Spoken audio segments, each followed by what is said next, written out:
Good morning students. BEd first year की कक्षा में मैंने आपको बाल्यावस्था की अध्ययन विधियाँ, ये हमारा टॉपिक चल रहा था उस समय। उसके बाद अवसर नहीं मिल पाया आपसे रूबरू होने का। तो इसके अंतर्गत मैंने आपको 3 तरीके की विधियाँ बताई थी। पहला है अवलोकन विधि। तो इस अवलोकन विधि यानी अगर हम बात करें तो ऑब्जर्वेशन, ठीक। तो ऑब्जर्वेशन अर्थात ऑब्जर्वेशन का मतलब क्या होता है? अवलोकन। अवलोकन एक वर्ड आता है आपका इंस्पेक्शन यानी निरीक्षण। तो निरीक्षण और अवलोकन में भी मैंने आपको उस समय अंतर बताया था। इसके साथ साथ मैंने आपको अवलोकन की विधियां जो थी हमारी, ठीक, तो उसमें कुछ अवस्थाएं बताई थी। बहिर्दर्शन या आपके निरीक्षण की जो अवस्थाएं थी, तो मैंने आपको 4 अवस्थाएं बताई थी कि सबसे पहले हम क्या करते हैं कि दूसरों के व्यवहारों को सही निरीक्षण करते हैं। ये हमारा पहला ऑब्जर्वेशन था। उसके अंतर्गत जो दूसरी अवस्था थी, उसमें हमें क्या था कि प्रयोज्यों के व्यवहार का लेखा जोखा तैयार करना था। इसके साथ साथ प्रेक्षित व्यवहारों की व्याख्या और उसका विश्लेषण करना और सामान्यीकरण करना। कहने मतलब क्या है कि हमें पहली अवस्था क्या है कि पहले हमें जिसका हमें ऑब्जर्वेशन करना है उसको ध्यान से देखना है। उसकी हर एक क्रियाकलाप को हमें ध्यान से देखना है कि वो कर क्या रहा है। और ये भी ध्यान रखना है कि उसे पता नहीं चलना चाहिए कि आपने उसको ऑब्जर्वेशन किया है या नहीं, या उसको कोई अवलोकित कर रहा है। क्योंकि उसे अगर पता चल गया तो वो अपना नैसर्गिक व्यवहार नहीं करेगा। जो भी व्यवहार करेगा वो आर्टिफिशियल होगा। जैसे कक्षा में आप लोग जो बिहेव करते हैं वो आपका आर्टिफिशियल होता है और रियल में ऐसा नहीं है ना। उसके बाद आप क्या करते हो कि आपने जो उसको जो ऑब्जर्व किया है, जो आपने जो चीज़ें ऑब्जर्व करी है, उस ऑब्जर्वेशन को आप नोट डाउन करते हो, ठीक। नोट डाउन करने के बाद अब जो चीज़ें नोट हो चुकी है उससे संदर्भित आप उसको एक्सप्लेनेशन और एनालिसिस दोनों चीज़ें आप तैयार करते हो। उसके बाद आप जनरलाइज करने की कोशिश करते हो जो भी प्रॉब्लम्स हैं उस बंदे के साथ, अब उन चीज़ों को फिर आप जनरलाइज करने की कोशिश करते हो। तो ये मैंने आपको बहिर्दर्शन या अवलोकन, इसकी मैंने अवस्थाएं बताई थी।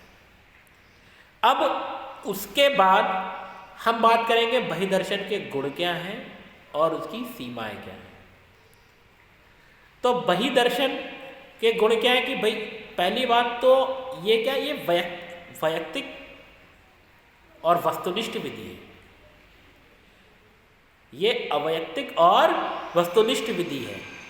इसको अवैयक्तिक क्यों कहा गया या वस्तुनिष्ठ क्यों कहा गया? क्योंकि इस विधि द्वारा वस्तुनिष्ठ रूप से हम किसी भी व्यक्ति की मनोवृत्ति, अभिक्षमता, मानसिक योग्यता और का ऑब्जर्वेशन करके एक वैलिड और रिलायबल हम रिजल्ट दे सकते हैं। उसके बाद जो भी आपने ऑब्जर्वेशन किया है वो कितना रिलायबल है, इंट्रो ऑब्जर्व रिलायबिलिटी उसकी क्या है। तो ये भी ध्यान रखना है कि जितनी ज़्यादा रिलायबिलिटी अधिक होगी तो अब वो उतना ही आपका अवलोकन कार्य सही माना जाएगा। रिलायबिलिटी क्या है कि जैसे मान लीजिए आपने किसी व्यक्ति का पहले दिन ऑब्जर्वेशन किया, तो उसने जो व्यवहार किया है वही व्यवहार अगले दिन भी होना चाहिए, वही व्यवहार उसके अगले दिन भी होना चाहिए, वही व्यवहार उसके अगले दिन भी होना चाहिए। कहने का तात्पर्य क्या है कि रिजल्ट सेम आना चाहिए। अगर रिजल्ट सेम आ रहा है हर बार तो हम ये कह सकते हैं कि ऑब्जर्वेशन जो हम कर रहे हैं ये पूरी तरीके से रिलायबल है, इससे किसी प्रकार का घालमेल नहीं है। उसके बाद इस विधि में क्या है कि समय और श्रम दोनों की बचत होती है, ठीक, क्योंकि इसमें हम एक साथ कई व्यक्तियों की क्षमता, अभिरुचियों और मानसिक क्षमता का भी अध्ययन कर सकते हैं, ठीक। अब जैसे माइक्रो टीचिंग आपकी चल रही है, माइक्रो टीचिंग में मैंने बताया था कि इसमें एक विद्यार्थी बोर्ड पर पढ़ाने जाएगा, बाकी सब उसे ऑब्जर्व करेंगे। या उल्टा भी अगर मैं कहूँ कि मैं कक्षा में जाऊँ और आप लोग अपना पढ़ रहे हैं, तो मैं आपको पढ़ाने के साथ साथ आपको ऑब्जर्व भी कर रहा हूँ कि कौन व्यक्ति किस व्यवहार का है। इसके साथ साथ इस विधि द्वारा सामान्य व्यक्ति की बौद्धिक क्षमता, उसके व्यक्तित्व, उसकी अभिव्यक्ति आदि का तो अध्ययन किया जा सकता है। साथ ही साथ विशिष्ट लोग क्या होते हैं? एबनॉर्मल, जो सामान्य से हटके हो, जैसे मंदबुद्धि बालक हो गए, अपराधी किस्म के व्यक्ति हो गए, या विकलांग हो गए। ठीक, दूसरी तरह के जो अपवादी व्यक्ति हैं, ठीक, यानी जो किसी न किसी समस्या से ग्रसित हैं, उनका अध्ययन हम सरलता पूर्वक कर सकते हैं।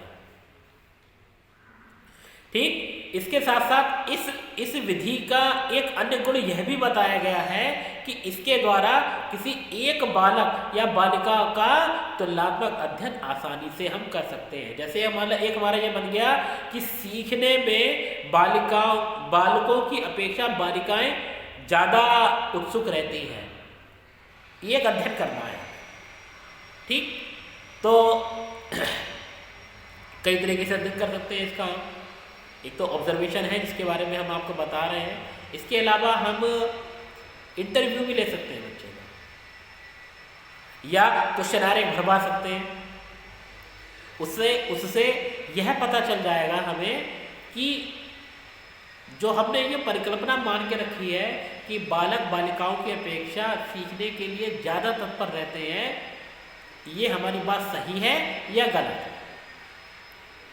इसके साथ साथ हमने यह भी आपको बताया है कि इसके द्वारा जो तुलनात्मक अध्ययन तो कर ही रहे हैं, साथ में बालक बालिकाओं की मानसिक क्षमता, शारीरिक क्षमता, सामाजिक कौशल, तुलनात्मक ऑब्जर्वेशन करके हम आसानी से एक निश्चित निष्कर्ष पर पहुंच सकते हैं। तो आई होप ये आपको जो मैंने आपको लाभ बताए हैं, ये लाभ आपको समझ में आ गए। अब इसकी कुछ सीमाएं भी हैं, लिमिटेशंस है। भाई कोई चीज़ परफेक्ट नहीं होती ना, हम भी परफेक्ट नहीं है, आप भी परफेक्ट नहीं है, हर किसी की अपनी अपनी लिमिटेशन है।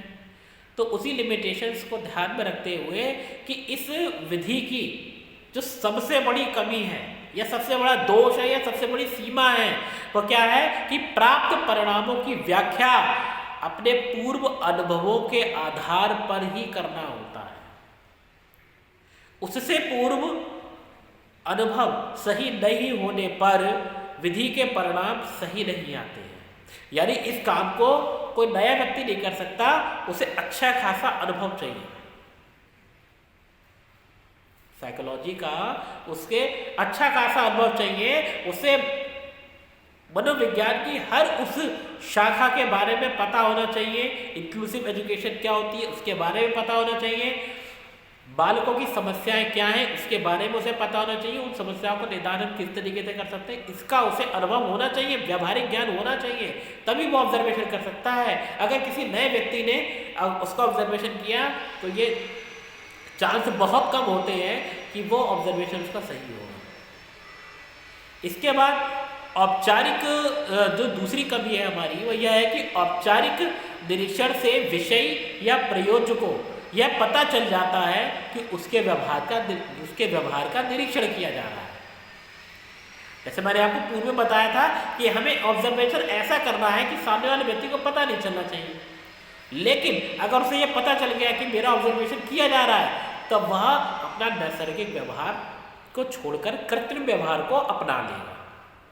तो ऐसी कंडीशन में केस हमारे पर रिजल्ट क्या निकल के आएंगे कि अमुक व्यक्ति बहुत अच्छा है, क्योंकि समाज में हर व्यक्ति अच्छा बनने का प्रयास करता है।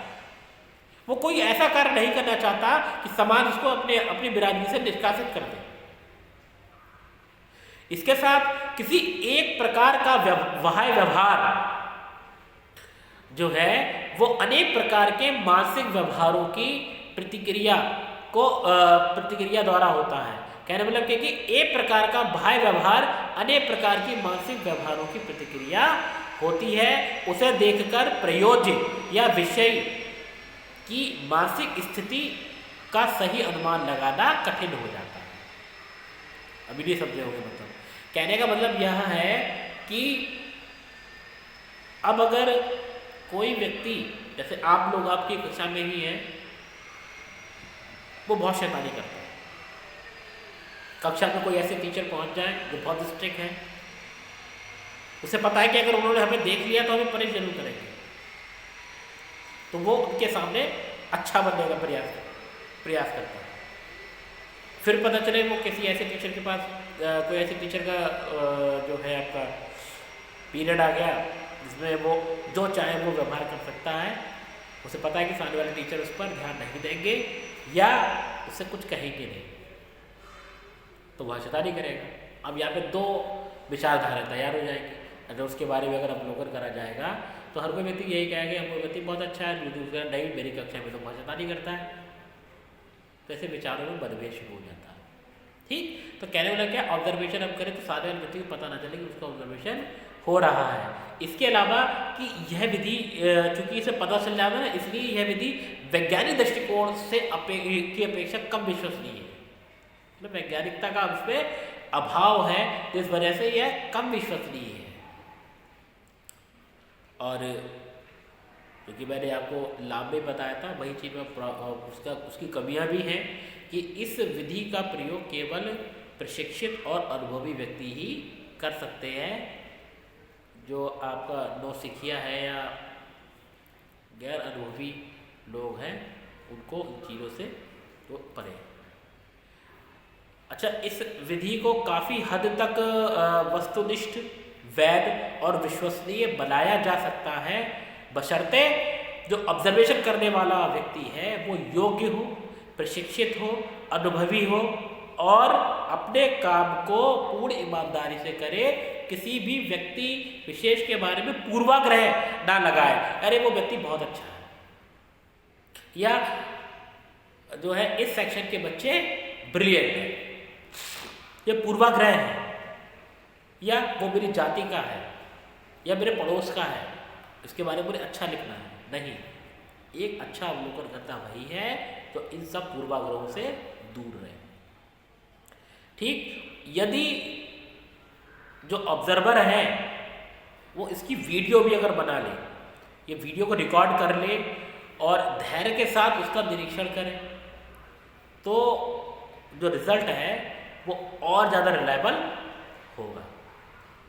तो ये जो अवलोकन की विधि मैंने आपको बताई थी बस यही है। इसमें हमने आपको अवस्थाएं बताई हैं, गुण बताए, दोष बताए। अब अगला जो लेक्चर होगा वो हमारा वो साक्षात्कार विधि का होगा। तो कल के लिए धन्यवाद। Thank you class.